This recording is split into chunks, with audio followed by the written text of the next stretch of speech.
Welcome back students, Vishal Gupta आपका teacher. कैसे हो आप सब स्टूडेंट्स? इस वीडियो में मैं आपको क्लास 12 मैक्रो इकोनॉमिक्स का जो सेकंड चैप्टर है उसका एक इम्पॉर्टेंट डिफरेंस करवाने जा रहा हूँ इस वीडियो में। गाइस, ये सिर्फ ये डिफरेंस मैं आपको ही कराऊंगा इस वीडियो में बिकॉज ये इम्पॉर्टेंट है। ये इम्पॉर्टेंट इसलिए है कि क्योंकि ये डिफरेंस से ही हमें पता चलेगा कि इंटरमीडिएट गुड्स कौन से हैं और फाइनल गुड्स कौन से हैं। बिकॉज जब हम जीडीपी कैलकुलेट करते हैं, हमें जीडीपी कैलकुलेट करने के लिए ये देखना होता है कि फाइनल गुड्स कौन सी है और इंटरमीडिएट गुड कौन सी है।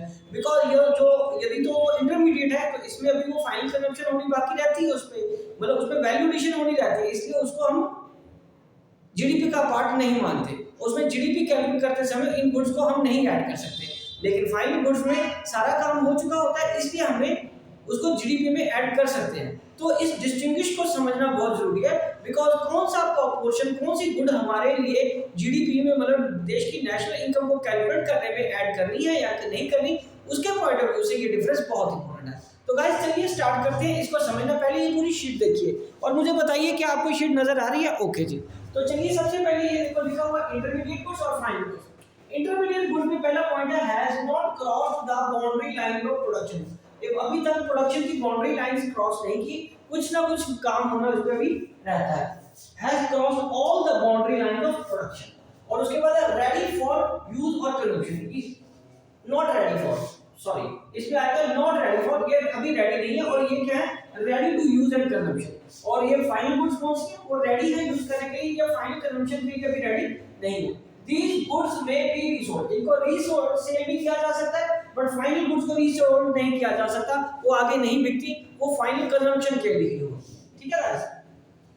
और fourth point, these goods are used as raw material for next process। ये जब हमने बोला कि ये इंटरमीडिएट है, आगे प्रोसेस में काम आनी, जैसे ब्रेड के सैंडविच बनने हैं, ठीक है, अगर ये शर्ट फाइनल की बन गई है, अगर ये प्रोड्यूसर के पास बन गया तो अभी होलसेलर के पास जाएगी, रिटेलर के पास जाएगी, उनका वैल्यू एडिशन होगा, तो अभी ये नेक्स्ट प्रोसेस के लिए या नेक्स्ट स्टेज के लिए क्या हो गया? ये रॉ मटेरियल हो गया।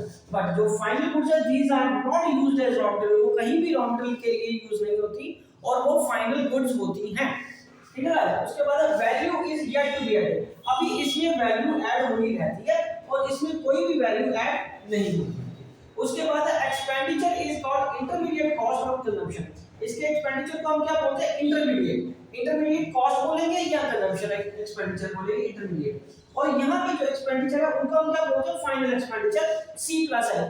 कंजम्पशन कंज्यूमर के पॉइंट ऑफ व्यू से या इन्वेस्टमेंट प्रोड्यूसर के पॉइंट ऑफ व्यू से। ठीक है जी? ओके। तो अगला पॉइंट क्या है?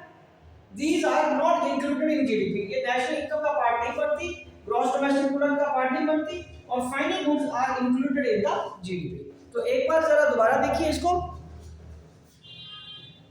ठीक है जी? तो चलिए गाइस, ये आप अच्छे तरीके से अंडरस्टैंड करिए। मैं अकेला सिर्फ यही पोर्शन आपको कराऊंगा ताकि आप इसको एक दो बार पढ़िए, लिखिए, खुद समझिए और इसके डिफरेंस को समझना, जैसे कि मैंने आपको बताया, बहुत जरूरी है ये डिस्टिंग्विश करना कि कौन सा इंटरमीडिएट है और कौन सा फाइनल गुड्स है, ताकि हमें अपने जीडीपी में किसको इंक्लूड करना और किसको नहीं करना। Wishing you good luck.